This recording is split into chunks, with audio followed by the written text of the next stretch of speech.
Hello, everyone. So excited to be here this morning on the beach stage. Welcome. Thanks for joining us.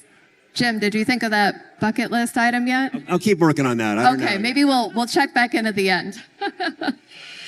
So every day at Perion, we connect brands with consumers across the entire digital ecosystem. So we know firsthand just how fast attention moves.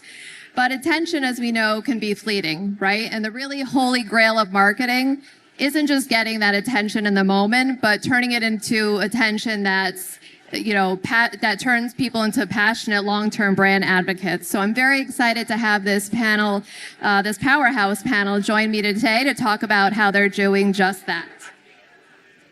So let's start with an opening question for all the panelists.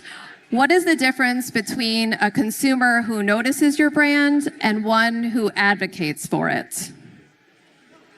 Who would like to go first? I can jump in since I didn't have my bucket list item before. Yeah, step it up. Right, exactly. I think the difference is someone who has paid attention, has seen what you want them to see from a message perspective, but someone who's an advocate is someone who believes it so much that they say that for you. Yes, I love that.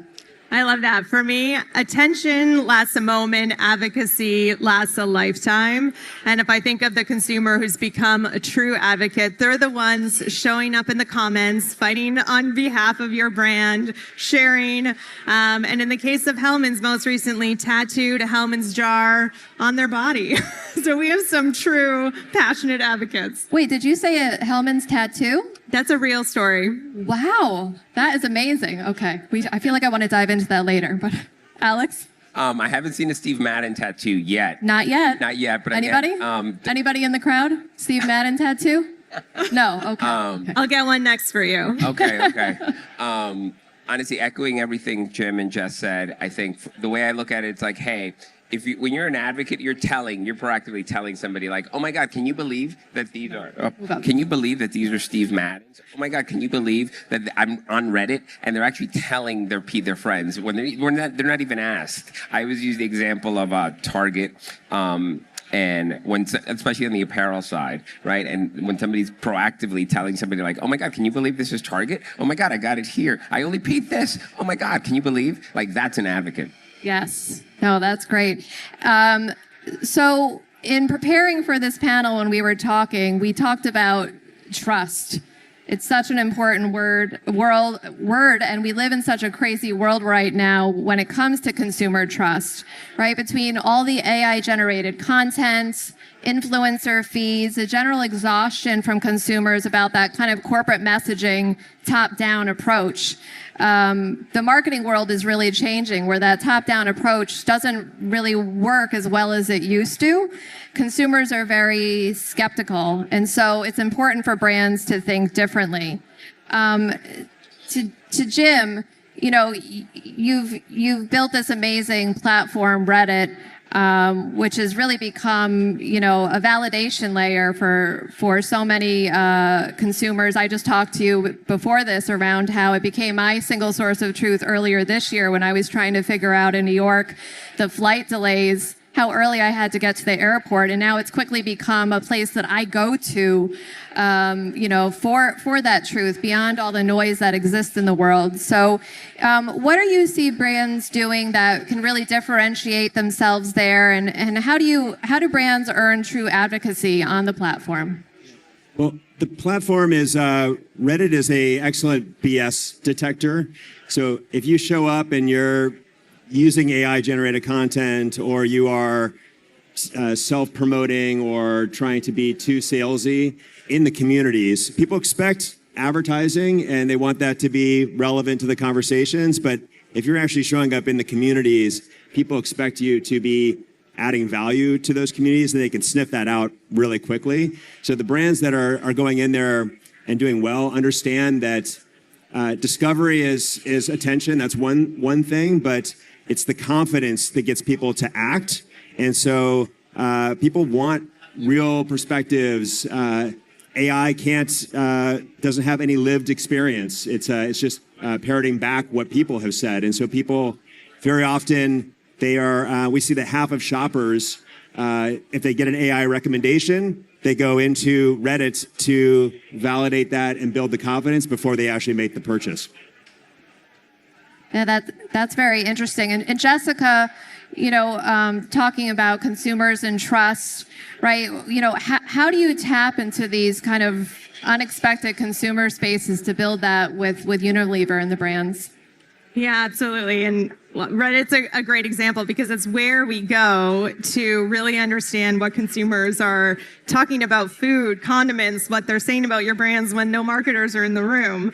And we use a lot of that for insight into how we can be part of that conversation in an authentic way. So on Hellmann's as an example, we have very passionate mayo lovers. People love mayo and they love to talk about how much they love mayo. At the same time, there are mayo skeptics and people who are like, ooh, I don't know. So those insights and really seeing all those conversations that are happening, that spurred a multi-year platform that we call Unapologetically Mayo, and most recently a campaign called Eat Your Words, where we had creators mayo-loving creators challenge the mayo skeptics in their life to literally eat their words about how much they don't like mayo after trying Hellmann's flavored mayo, and really to convert these skeptics into lovers. And I think as we also talk about building advocates, that's not Hellmann's telling people that. That's mayo lovers in the community who really want to share their love of Hellmann's flavored mayo with others. And so,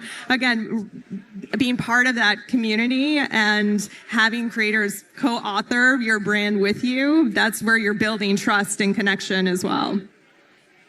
That's great. Alex, anything to add? Have you with Steve Madden and their brand done any work on the Reddit platform or in other communities? Yeah, no, we're big time. I was just telling Jim and before we jumped on stage, we're deep in the Reddit ecosystem and actively looking to get deeper. And a lot of it is we're looking at for insights and just like what are the consumer talking about our brand? What's just from a trend standpoint, what are the kind of those micro trends that are bubbling up? And like what makes sense for us to partake in to shape our product roadmap. Where is our consumer behaving? What are they talking about our competitors, right? And I think zooming out from our category, just like we really look at like, hey, our Gen Z consumer, our girl and guy, besides when they're not shopping for shoes, who else is kind of from a wallet share perspective, and looking at Reddit to really kind of inform that alongside like other social listening, and really kind of combine that to create what we're calling almost like a trend dashboard to help kind of shape from a product standpoint as well as from a marketing standpoint. Again, where does it make sense for us to kind of lean in, and then what's the degree of that lean in, so to speak. Fantastic. Alex and Jessica have great examples. I'm going to steal these examples when I'm speaking elsewhere. I think of Reddit as the greatest focus group that's ever existed, and so it really comes out in those examples that you're talking about of understanding what are the trends, where are things going, what do people really think. And I love the that example is so good because the confidence of the brand to really embrace the positive and the negative, because that's why people go there in a world that there's so much information and so little trust because of that, and everything is synthesized and summarized. People want to get into a messy space with tension and really get the positive and the negative to really understand what people are thinking about something, and that's embracing that then gives you that much more credibility on the positive comments because you're actually embracing both sides of an argument. Now I want to talk a little bit about, culture and agility. There's been some conversations this morning on these topics, and really, how you take these moments and turn them into long-term brand value. So we have some great examples of just that we're going to show here on the screen. Jessica, Hellmann's has been to the Super Bowl 6 years running. I believe 100 million viewers in one night, 6 years in a row. You could probably give a whole masterclass session on how you pull that off. How do you make sure that attention converts beyond, something that lasts beyond that Sunday night spot and into Monday beyond? Like, You are an expert at this, so tell us, what's the secret?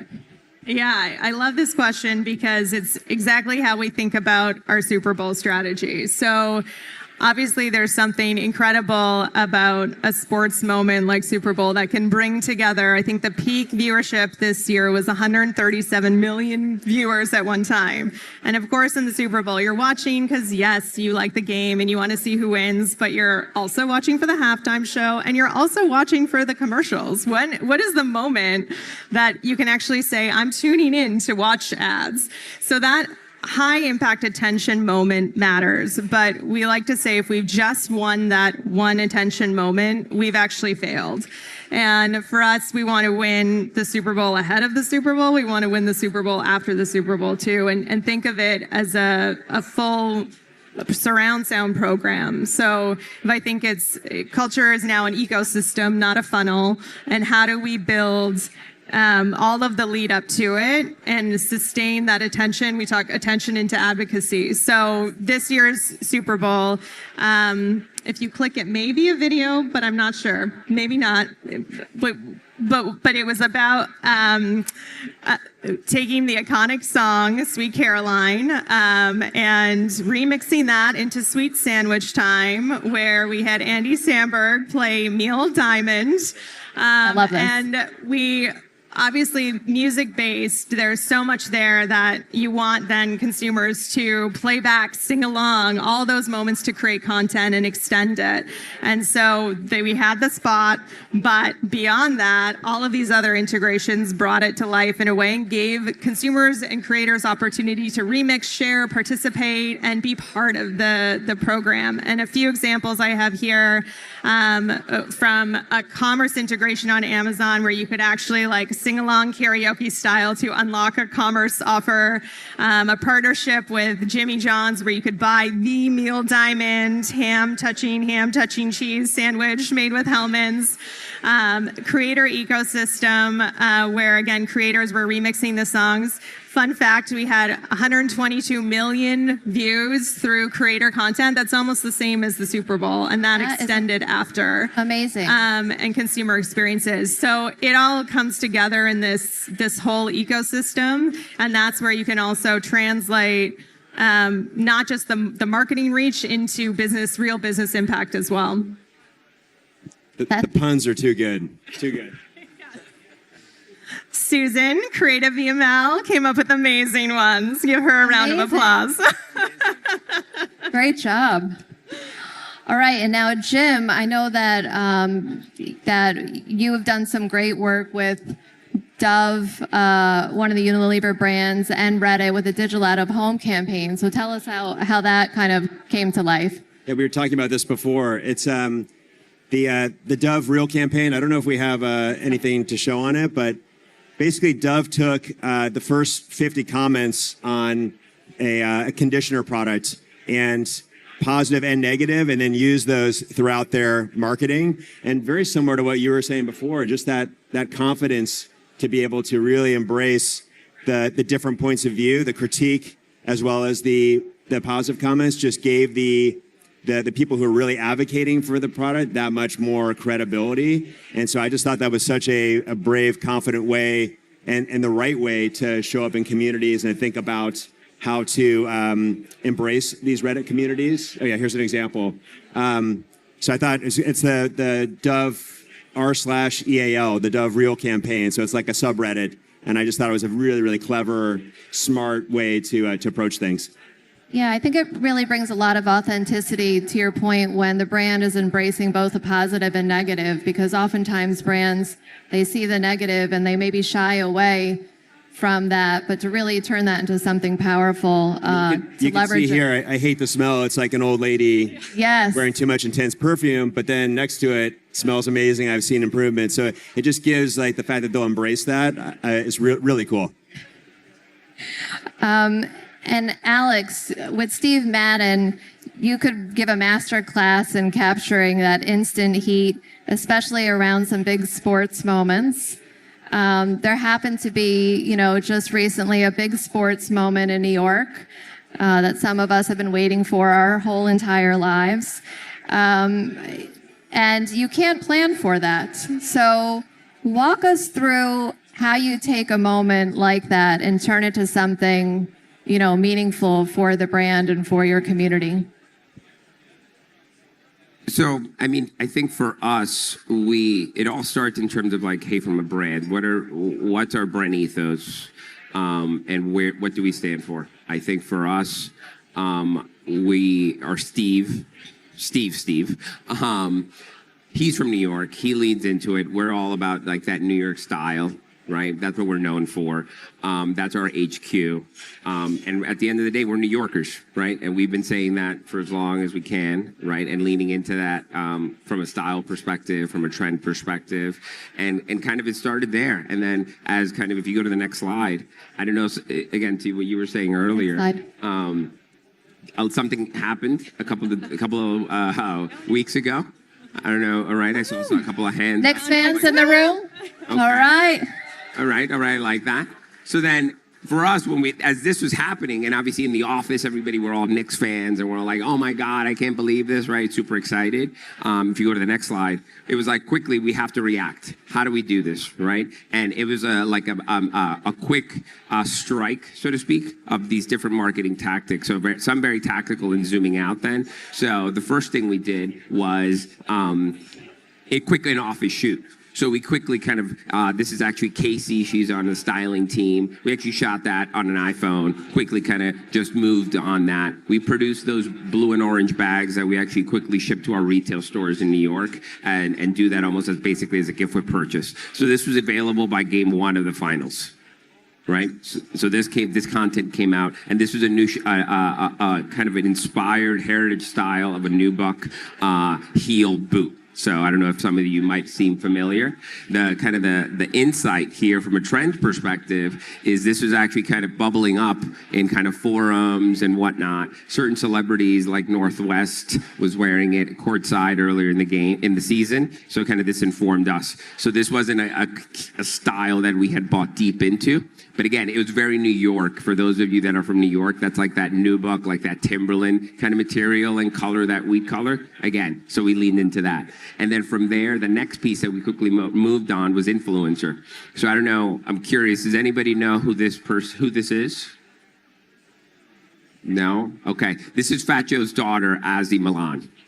So for those of you that know, Fat Joe was at every single Knick game, traveling kind of all over. He's, again, if anybody bleeds New York, it's Fat Joe. Fat Joe, for those of you, an initiated rapper from New York, 20 plus years in the game. This is his daughter, Azzy Milan. She was sitting courtside next to him. So they were getting tons of FaceTime. As you could see, she's wearing the boots. They're called the Morals. Quickly from there, if you go to the next, getting her to create content, get ready with me content that on her TikTok. So this was all, that photo of her on courtside, that was game 4. Quickly then the styles that was like a kind of on the fringes from a sales perspective, shot up to #1 on our e-com. So in a matter of 3-4 days, we quickly motivated. And then if you go to the next thing, then we actually then scaled it. Great, now how do we bring that kind of social, like buzzy social, to actually email and kind of scale that across the country? And again, here, it's about, we actually curated a landing page on our e-com that was, again, around this like New York collection, New York energy, and around this kind of things that represent what we thought from a products perspective represented New York and right now, right? And then from there, if we have a big hero store in Times Square, so this has been running for the last, we just actually changed it.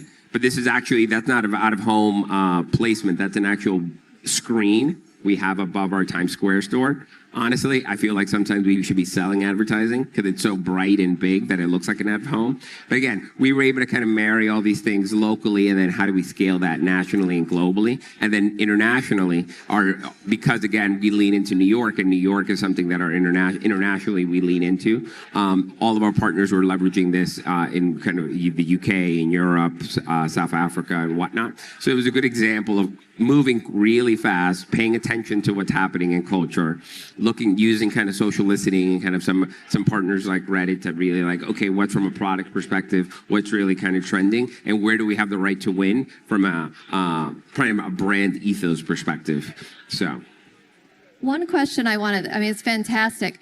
One question I want to ask you, marketer to marketer, is how do you build a team that is ready to mobilize on these moments? And I'd open it up to all of you, because as I thought about this and these amazing examples, and again, 50 years in the waiting, so you didn't know this was going to happen. None of us did. We hoped, we dreamed, but how do you create a culture where your team is ready to mobilize? And what, if any, use of AI was a part of that? I'll start backwards. We actually did not use AI in any of this. Honestly, I think. Interesting. Yeah. Not that we're not using AI for No, of course. Just not for this. Our work, not for this though. Honestly, I think because this is something I've been in seat now a little over 2 years, and it's really been around like we move so fast on the product side. So like, how do we operationalize and create that marketing operating system to allow us to react? And it's almost like the way I think about it historically has been like, let's plan for what we could plan for, right? Because like there's certain things like big surprise, there's going to be a Labor Day sale.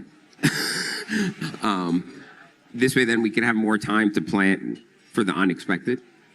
And then how do we just have the right pieces in place? And honestly, it's an ongoing thing. How do we improve our tech stack? How do we create kind of deeper partnerships with key partners to allow us to move? And then it's a matter of, again, putting together some strong hypotheses and what could work, and then being able to also quickly accelerate when we could see some momentum, like we did here with kind of some of the early reads, and then when to also pull back when we're saying, oh, whoa, I don't know if this may not be something we want to lean into. I would say to build on that, I love this example. I need a pair of those boots, by the way. No, I was staring at those boots the whole time. But there's been, I think, a mindset shift as well within our teams to be able to do this. And one is don't expect that you have to get it right all the time, every time, and that's okay. And I think because we have such great now social listening and insights, and you're able to put something out relatively fast, you said it too, if it works, fuel more fire behind it, but if not, that's okay. It didn't work, but you've tried something, so there's a bit more of a culture of experimentation and being okay to fail or not to get it right every single time. And then around planned agility, set aside some budget to do that. We have part of our budget that we allocate to agility moments. I can't tell you in January where necessarily we're going to spend that against, because we want to see what's moving and happening in culture. But at least then when something comes up, and if you have to produce something really quick, you can, and there's some resource to tap into. So that's been a couple enablers for us as we've been able to do things like that too. Yeah, I would say on the one hand, Reddit is the counterbalance to AI. It's the foil for AI, because people are craving this human connection, and I talked about the messiness and the real lived experience. On the other hand, I'm definitely not anti-AI. It's an incredible tool, and so for our teams, we use it to automate recurring workflows. We use it to do data analysis. All the things that it's really good at frees up the people on the team to really do what they can only do, which is the human judgment, the taste, the decision making. AI is not creative. It cannot come up with new ideas, but it can really automate and create time for the people on the team to be able to really do what they're best at and where they can have the biggest impact. So so we actively hire and encourage the entire team to get fluent in the tools so that they can exercise that taste and that judgment. Yeah, and I think maybe dovetailing on that, I've heard you say on Reddit the answer is actually the conversation, and that AI can't replicate that. So as AI is reshaping search and discovery for brands, do you think community-driven advocacy is becoming more valuable, or do you think it's threatened? I would say is becoming scarcer and more valuable. And it's interesting if you think about Reddit's progression. It's over 20 years old, so it's always been a foil for what's happening around it. So if you think about the early 2000s, it was a foil for traditional media because people were looking for other information sources. Then there was social media came along after Reddit had already started, and social media is it's the F's. It's friends, family, followers, famous people. that's the opposite of Reddit. Reddit is about communities.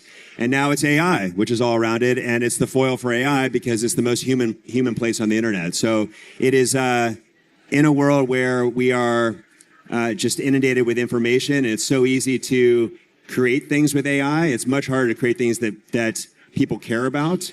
And then you've got on social media the perfectly curated feeds, and Reddit is the foil for that, which makes it scarcer and more valuable over the years.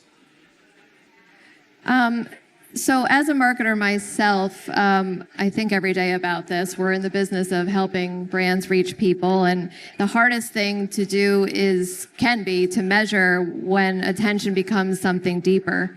So, Jessica, you have to measure both the short-term ROI and the long-term brand health. And of course, I'd open this up to the whole panel, but maybe Jessica, when the CFO is asking you what advocacy is worth, what do you point to? How do you measure that? How do you defend these moments? Well, I first like to think the most effective CMOs are the ones the CFOs can understand. So I think there is how to speak the language of the CFO is just so important. And I think one thing we can get wrong is thinking of advocacy as just a marketing metric when it's so much more than that. It can tie to real business impact. And I think we need to look at both the short and the long term. So if I use my Super Bowl example, when I look at long term, am I building brand equities? Am I increasing our salience and difference and meaning? Am I building love for this brand in a longer term way? But at the same time, how in the short term can that actually convert? And so not just measures like engagement and reach, but how have I brought that end to end through to commerce? How have I won sales in that period? That matters. And I don't think it's an either or. I think you can absolutely do both, and you have to do both. And again, if I look at that period, we grew sales volume 8 times the category within that because we were able to extend the campaign through building, again, true advocacy from, it's not just that one moment, it extends through a whole season. So I think there's many measures to look at, but it's balancing both, knowing that it's not a trade-off between short or long, and you have to be able to do both together. Yeah, well said. Okay, so we are at Cannes this week, surrounded by thousands of campaigns competing for attention. So our last question, then we'll open it up to any Q&A if we have time. One principle you take back to your team about it turning attention into advocacy. I could start. I think it goes back to culture, like contextual value and adding. We all live in a feed world, right? Whether it's social feed, news feed. I look at the filter of, and I tell my team this, and I would kind of encourage everybody, how do we as brands add value to that feed? And if you start there, and even in my case study, that's how we were looking at it. How do we add value? These are the things that make sense. The product, is that a hero product that we have thousands of units for, that our wholesale partners have? No, but this is what contextually adds the most value. And then from there, we're building then the commercial case. And I think to do that, you really have to know what your brand means, right? What it stands for. And I think you've done such a great job at Steve Madden to help define that. And I think it's really important to start there to be able to understand, is this the right moment, right? And to tie it all together. Yeah. I think I would say, when we, again, thinking of attention to advocacy, don't just pay attention to the number of people who saw something, but the number of people who chose to do something with it. And again, really thinking about the full ecosystem that you're trying to build beyond that one moment. I think that's been key for us in the Hellmann's examples I've talked about. And then not being afraid to really listen to the good and the bad and what people are really saying. Both the Hellmann's Eat Your Words example and the Dove real reviews that you shared, do that, lean into it. And that's where you're going to win authenticity, and people will notice that. And again, building that trust that we talked about and real advocacy. I would say, in addition to studying where attention is going, study where belief is going. And Attention gets people interested.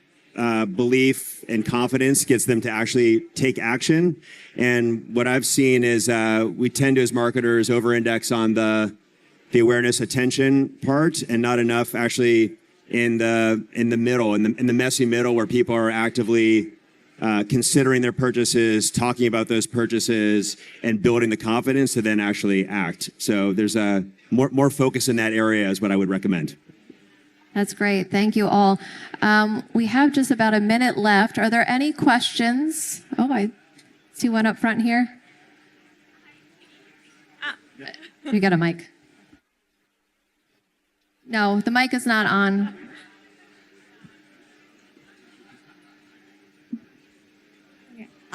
Should I just say it here and you can repeat? Hi. Okay, thank you.